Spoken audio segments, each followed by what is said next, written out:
आज हम चर्चा करेंगे, जैसे हमने पिछली 3 क्लासों में पढ़ा है कि आइसोमेट्रिक व्यू क्या होता है, ऑर्थोग्राफिक प्रोजेक्शन क्या होता है, ये सब। चलिए आज एक अभ्यास कर लेते हैं एक प्रश्न के माध्यम से। प्रश्न है, draw isometric view of cube. एक क्यूब का आइसोमेट्रिक व्यू बनाइए जिसकी लंबाई 40 mm है। लेंथ ले लेते हैं 40 mm। 40 में चलिए, एग्ज़ाम में आपके आ चुका है, इस प्रकार के प्रश्न आते रहते हैं ड्रॉ करने के लिए। तो चलिए हम बनाने की कोशिश करते हैं। सबसे पहले हमें पता है कि आइसोमेट्रिक व्यू में साइड्स का जो कोण होता है, या साइड्स 30 डिग्री के झुकाव पर होती हैं।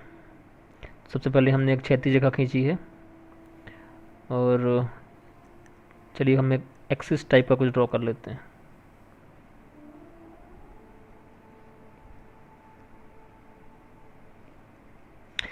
चूँकि क्यूब की सभी लंबाई 40 mm दी गई है, हम जानते हैं कि क्यूब की सभी भुजाएं बराबर होती हैं। तो चूँकि एक भुजा की लंबाई 40 mm अगर है, तो सभी की लंबाई 40 mm होगी। तो चलिए, हमने चर्चा की थी कि आइसोमेट्रिक जो एक्सिस होती हैं, आइसोमेट्रिक लाइंस, वो 30 डिग्री कोण के झुकाव पर होती हैं। तो चलिए हम ड्रॉ करते हैं। 30 डिग्री पे लाइन ड्रॉ करेंगे जिसकी लंबाई 40 mm होगी। जैसे ये देखिए, इस रेखा की लंबाई हमने ड्रॉ कर ली है जो 40 mm है।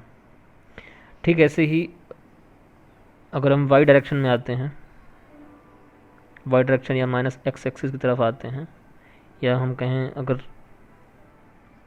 बाएं तरफ आते हैं इस डायग्राम के, यहाँ भी हम 30 डिग्री पर एक रेखा खींचेंगे जिसकी लंबाई 40 mm होगी। ये देखिए, चूँकि ये रेखाएं 30 डिग्री के कोण पर ड्रॉ की गई हैं, ये कोण 30 डिग्री है, ये कोण 30 डिग्री है, अतः इन्हें हम आइसोमेट्रिक लाइन कहते हैं। हमने इसकी चर्चा पहले भी की थी। इन्हें हम आइसोमेट्रिक रेखाएं कहते हैं।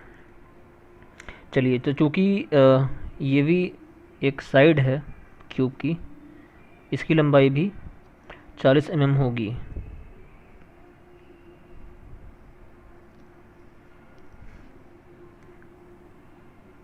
यहाँ पर कहीं 40 mm की लंबाई कट हो रही है। आप चाप से कट करिएगा। अब वही सेम रेखा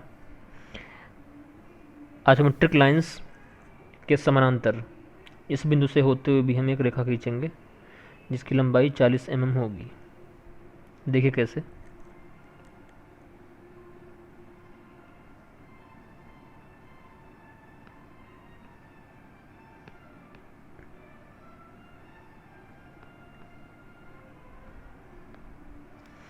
एक सेकंड।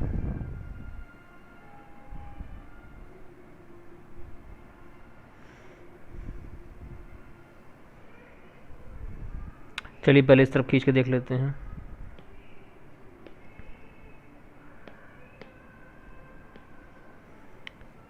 चालीस mm लंबाई कहाँ तक आई थी, एक बार फिर से चेक कर लेते हैं।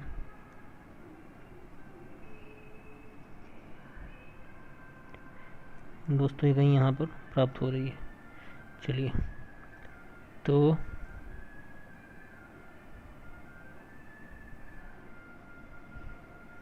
यहाँ से भी 40 mm की लंबाई पर एक रेखा जाएगी जो इस नीचे वाली रेखा के समानांतर जाएगी। ये देखिए, इस रेखा को भी आइसोमेट्रिक रेखा कहते हैं। इसके बाद हम प्रयास करते हैं फिर से इस रेखा को ड्रॉ करने की।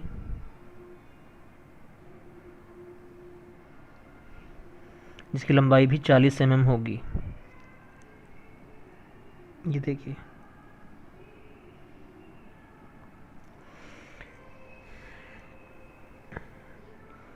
अब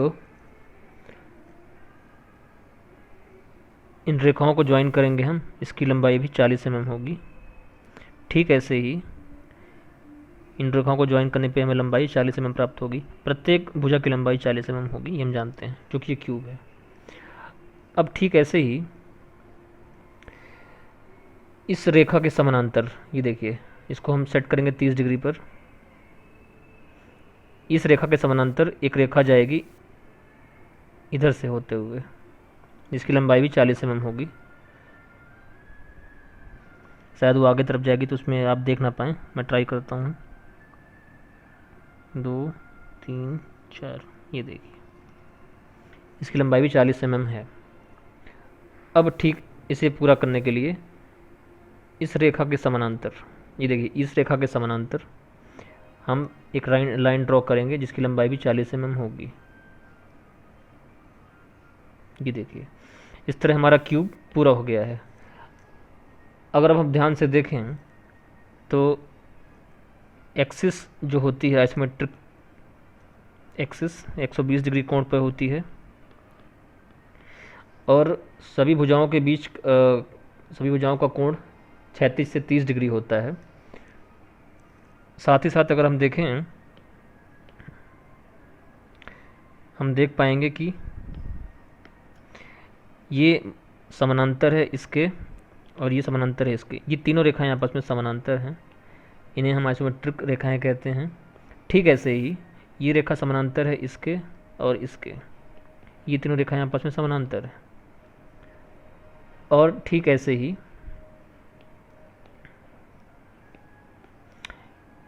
ये रेखा इसके समानांतर है और इसके समानांतर है।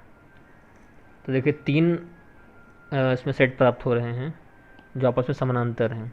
तो इन सभी समानांतर रेखाओं को हम आइसोमेट्रिक रेखाएं कहते हैं। तो इस तरह से हमने देखा कि कैसे एक क्यूब ड्रॉ करना है, isometric view of a cube. Isometric view of a cube कैसे ड्रॉ करेंगे, ये हमारा प्रश्न था। इसकी लंबाई दी गई थी। इसी तरह हमें आइसोमेट्रिक डायग्राम ड्रॉ करने हैं। इसमें तीनों प्लेन हम देख पा रहे हैं, तीनों प्लेन दिखाई दे रहे हैं, एक्स वाई, वाई जेड और जेड एक्स प्लेन, तीनों प्लेन दिखाई दे रहे हैं और तीनों समान दिखाई दे रहे हैं। मतलब ऐसा नहीं कि ये प्लेन ज़्यादा दिखाई दे रहा है, ये कम दिखाई दे रहा है। जितना ये दिखाई दे रहा है उतना ही ये प्लेन दिखाई दे रहा है, उतना ही ये प्लेन दिखाई दे रहा है। तो तीनों प्लेन समान दिखाई दे रहे हैं, इसीलिए इसको आइसोमेट्रिक कहते हैं। तो इसी तरह हम और कुछ अभ्यास करेंगे, तो आप अगली क्लास में करके लाएंगे घनाभ का, क्यूबॉइड का एक डायग्राम आप प्रयास करिए खुद से करने का। लंबाई अपने आप लंबाई चौड़ाई ऊंचाई अपने हिसाब से आप ले लीजिएगा, तरीका अभी भी वही रहेगा, प्रयास करिएगा। फिर अगली बार मैं इसकी चर्चा करूँगा, बताऊँगा कैसे ड्रॉ करना है इसको।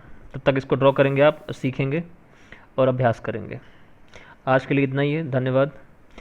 और आपने अगर पिछले लेक्चर्स नहीं देखे हैं तो उन्हें ज़रूर देख लीजिए। मिलते हैं अगली क्लास में।